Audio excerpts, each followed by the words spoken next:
sensational murder trial today. Extra. Hear ye. The radio court hall is now in session. Hear ye. The radio court hall.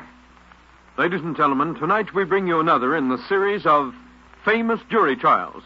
Each week at this same hour in Radio Court Hall, a brilliant cast reenacts for you a real-life case taken from actual court history.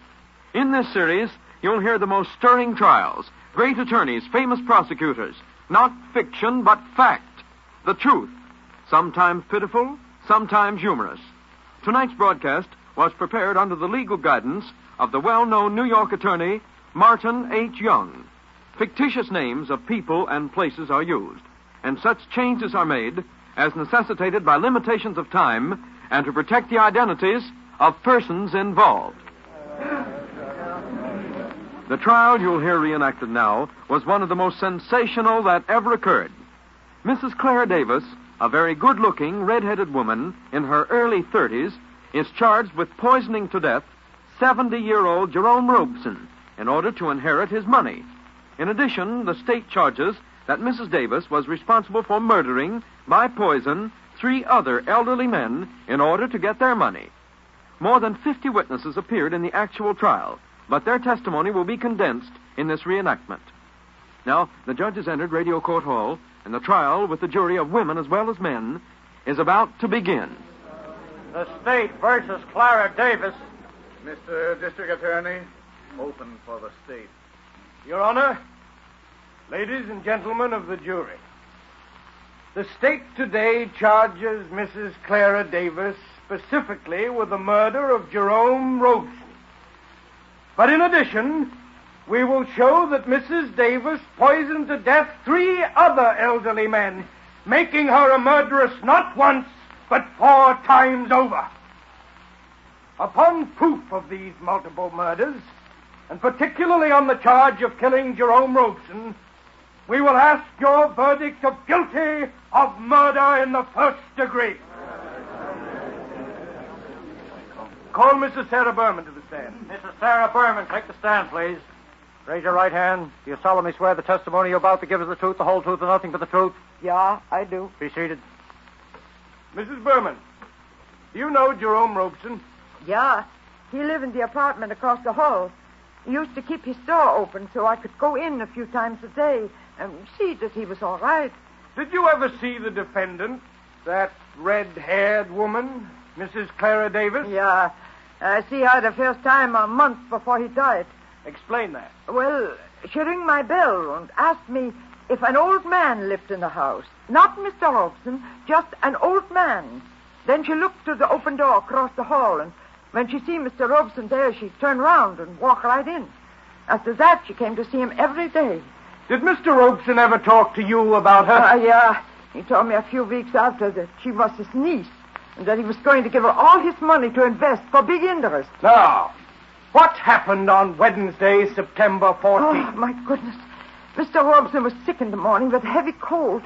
I called the doctor, and he came at 11 o'clock in the morning. He left some tablets, and he said Mr. Robeson would be fine in a day or 2.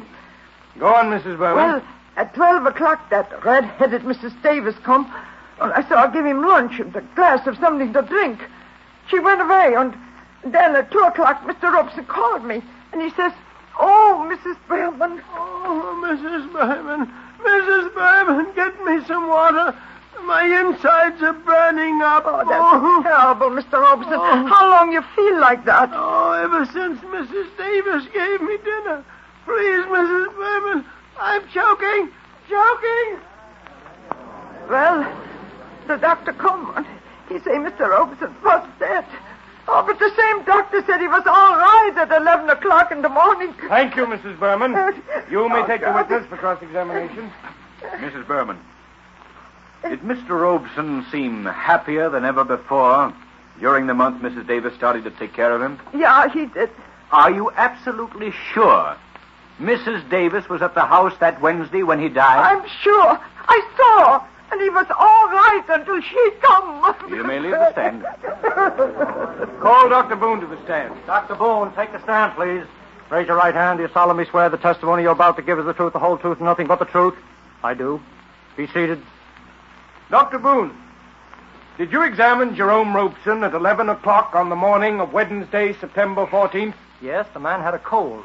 I left him some tablets and expected him to be quite recovered within a few days. Mrs. Berman called you back later in that day? Yes, I went back at 2 o'clock.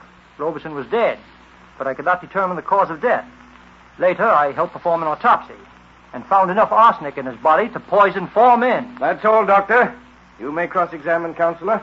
Dr. Boone, 72-year-old Jerome Robeson was sick when you examined him that morning? Yes, but not seriously. I didn't ask for any qualifications.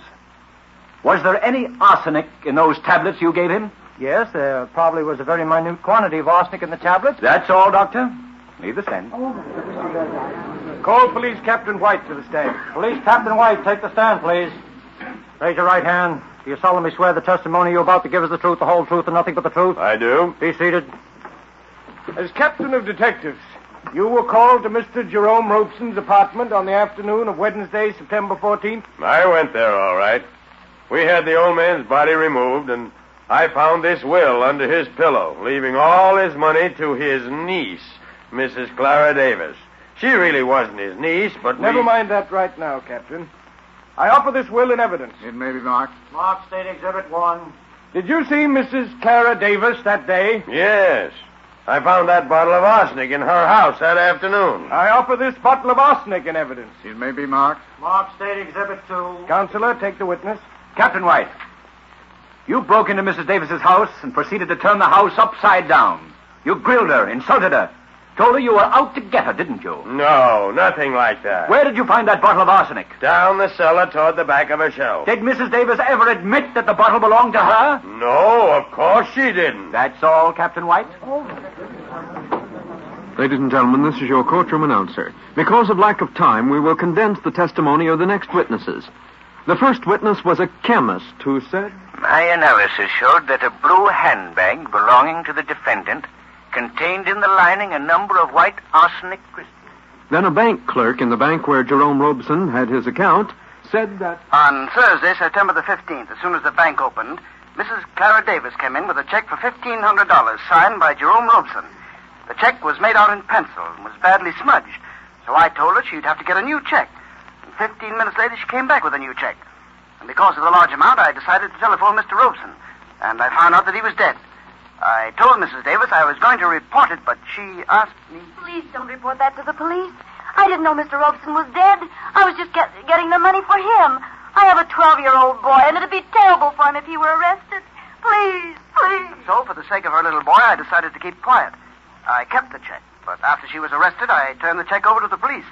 Now, maybe I should have... Then 2 handwriting experts testified that both the check and the will were forgeries, written by the defendant. And then came testimony as sensational as ever heard in a courtroom, as the state attempted to connect Mrs. Davis with the death of 3 other old men who had died a few months apart. Witnesses said that these men... 68-year-old Elmer Walker died in the hospital here of arsenic poisoning. He was traveling with Mrs. Clara Davis and her little boy. Elderly Mr. William Runbeck died today. Autopsy revealed a large quantity of arsenic in his organs. He left his money to Mrs. Clara Davis, who was... A few hours after dinner tonight, Mr. Harry Westerman, 71 years old, died from arsenic poisoning. He had dined with Mrs. Clara Davis, whom he knew well. The next witness, 68-year-old Fritz Luckner, was brought into court in a wheelchair and gave his testimony while attended by a nurse. The district attorney is questioning him as I return you to Radio Court Hall. And you know the defendant, Mrs. Clara Davis? Yeah, sure I know her. She tried to kill me like all the others. Objection. Strike out all but the word sure. Tell us about it, Mr. Luckner. She called on me about a year ago. She said her father used to know me or something like that. She told me she could invest my money and bring me back interest with it. I'll bring you back big interest on your money, Papa Luckner. I'll show you how to enjoy your money right away. Why, you can go traveling, you can have more expensive things. Oh, let me invest it for you. Let me have it. So I kept giving her my money until she had $2,500 of mine. Go on, Mr. Luckner. Then she invited me to her house for dinner. She kept putting a lot of salt on my food, but it made the food taste sweet instead of salty. I went right home after dinner and my inside started burning. The doctor told me I had arsenic poisoning. And what is your physical condition since then, Mr. Luckner? Yeah. I will never be able to walk again. My whole right side is paralyzed. Yeah, but at least I am not dead like the others. Take the witness for cross-examination. Mr. Luckner, didn't you suffer from stomach trouble during the past few years, long before you met the defendant? Yeah, a little.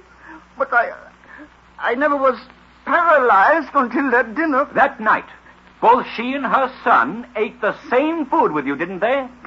I only know that I got poisoned. I don't know what they did. All right, Mr. Luckner. No more questions. The state rests. Your Honor, I move for a dismissal of the charges against the defendant on the grounds that... Defense motion is denied. We will hear all the evidence. But at this time, I declare a brief recess, after which this court will reconvene. Ladies and gentlemen, this is your courtroom announcer speaking from the corridor of Radio Court Hall. While the court is in recess for a moment, let's review the state's case against Mrs. Clara Davis. You remember the first direct evidence against her was given by Mrs. Berman, who said that Jerome Robeson called out to her. Oh, Mrs. Berman. Mrs. Berman, get me some water. My insides are burning. Oh, that's terrible, Mr. Robeson. How long you feel like that? Ever since Mrs. Davis gave me dinner. Oh, that moment, what did she do? Then you recall the doctor said... I performed an autopsy on Robeson and found enough arsenic in his body to poison 4 men. Next, Police Captain White testified that... I went to Mrs. Davis' house that afternoon. I found that bottle of arsenic in the house. And then, when the bank clerk testified that the defendant had tried to cash a forged check, he told how Mrs. Davis pleaded with him. Please. I was only getting the money for Mr. Robeson. I didn't know he was dead. Please. I have a 12-year-old boy, and it'd be terrible for him if I were arrested. Please.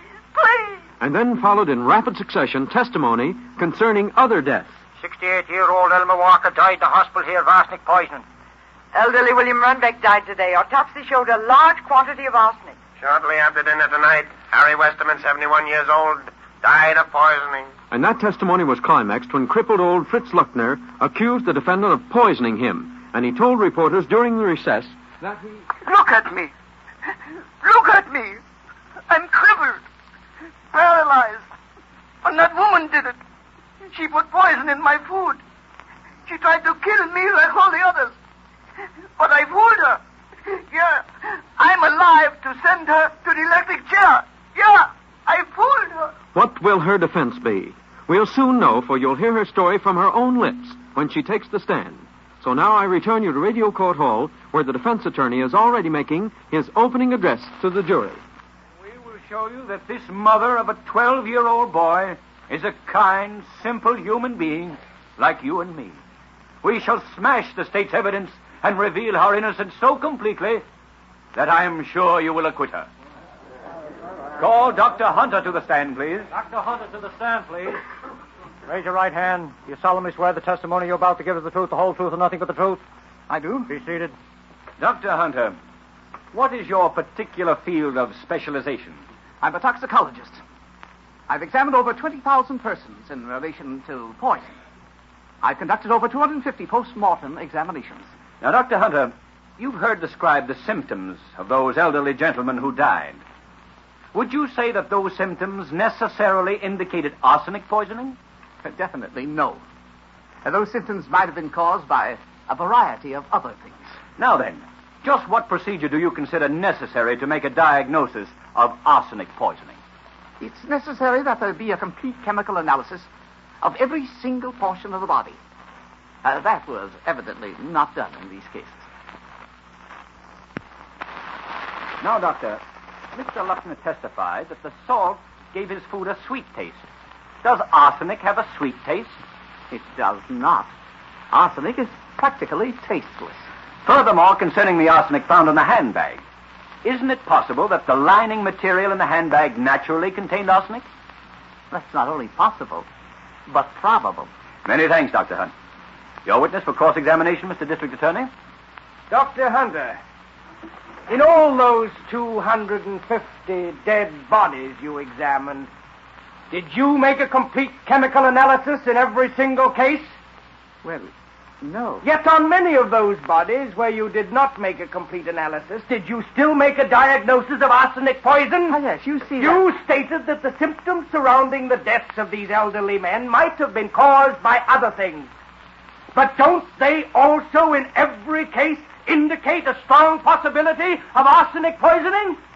Yes, they do. Now, even if it were possible that the materials in the handbag naturally did contain arsenic, could that really account for the actual grains of arsenic found in the handbag?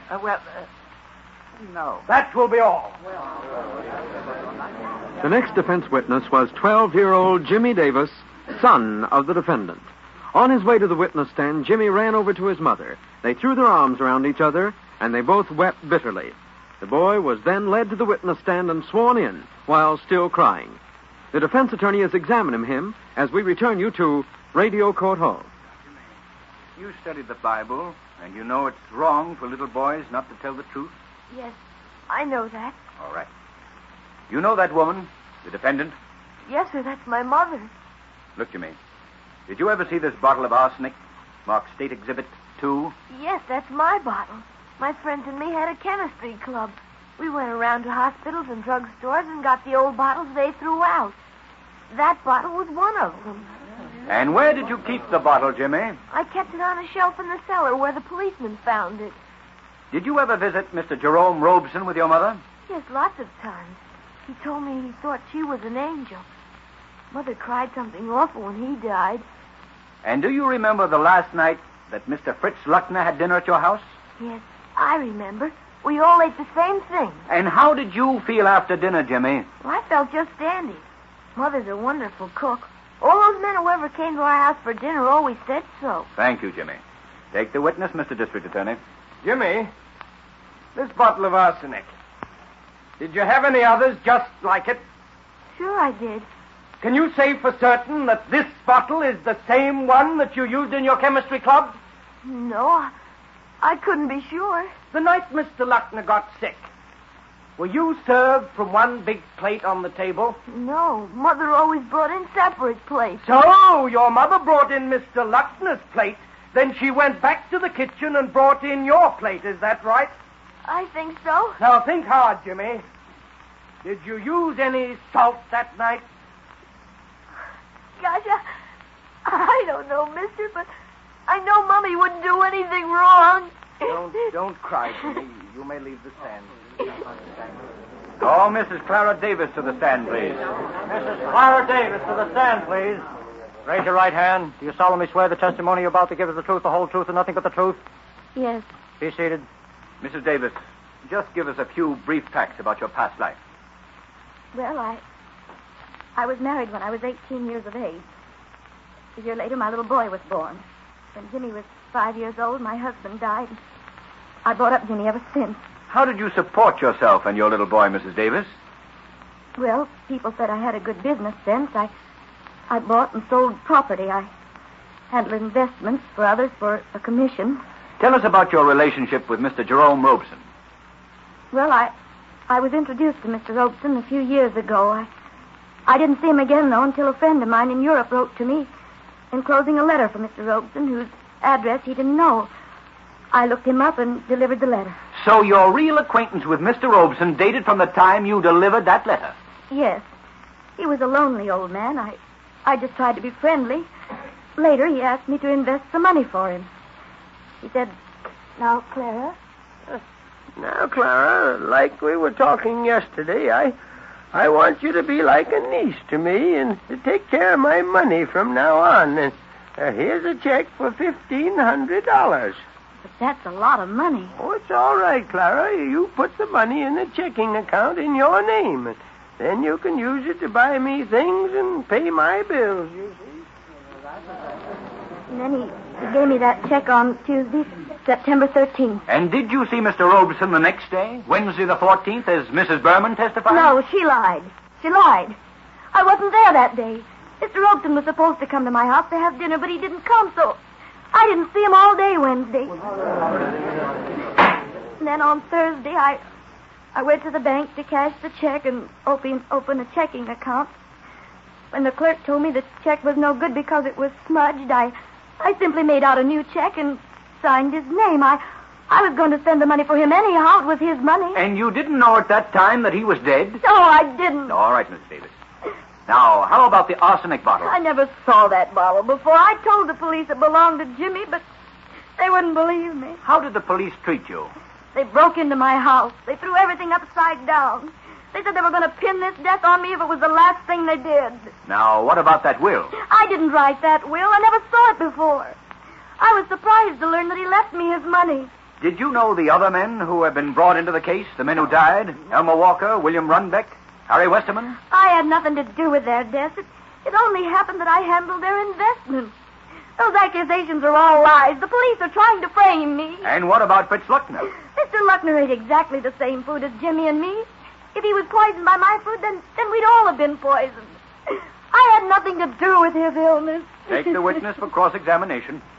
Mrs. Davis, you did have dealings with each of those 4 old men who died of arsenic poisoning, didn't you? Yes, but I didn't. You fed Fritz Luckner a meal, a few hours after which he became violently ill, and to this day he's crippled and paralyzed from the effects of that food. He had dinner at my house, but I didn't poison him. I didn't.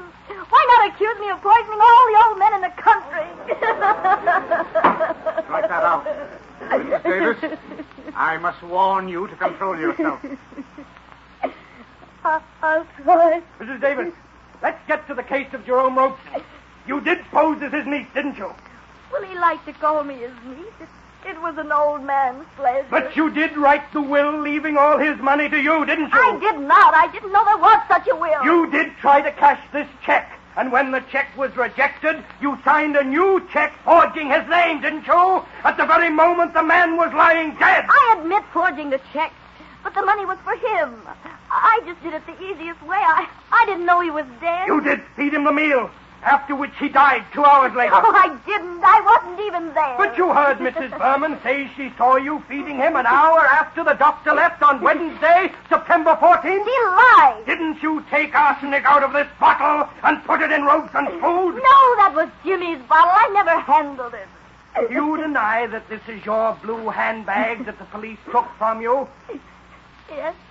That's mine, all right. Then how do you account for the arsenic crystals found in that bag? I don't know.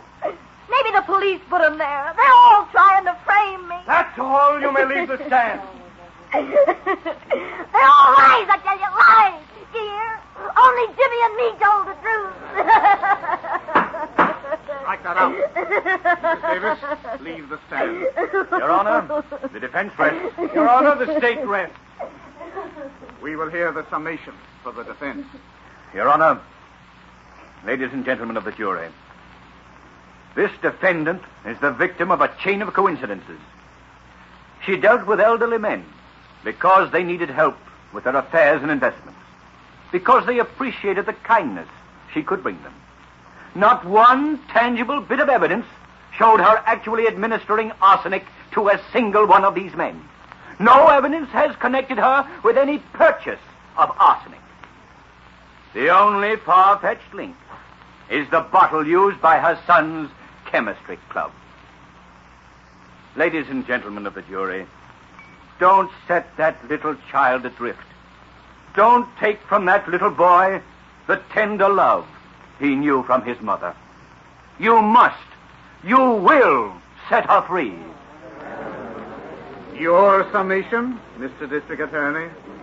Your Honor, ladies and gentlemen of the jury, you saw in this courtroom Fritz Luckner, who has been crippled and paralyzed by this defendant from her poisoned food. The only man who survived her poisonous doses.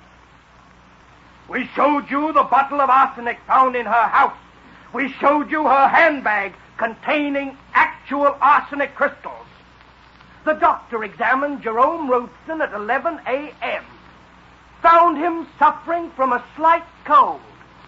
At noon, Mrs. Berman saw this at 2 o'clock. He was dead from the effects of arsenic poisoning. We have connected Clara Davis through evidence and motive with 1, 2, 3, 4, 5 poisonings. And I ask for your verdict of guilty of murder in the first degree, without any recommendation for mercy. The judge will now charge the jury. All those desiring to leave the courtroom may do so.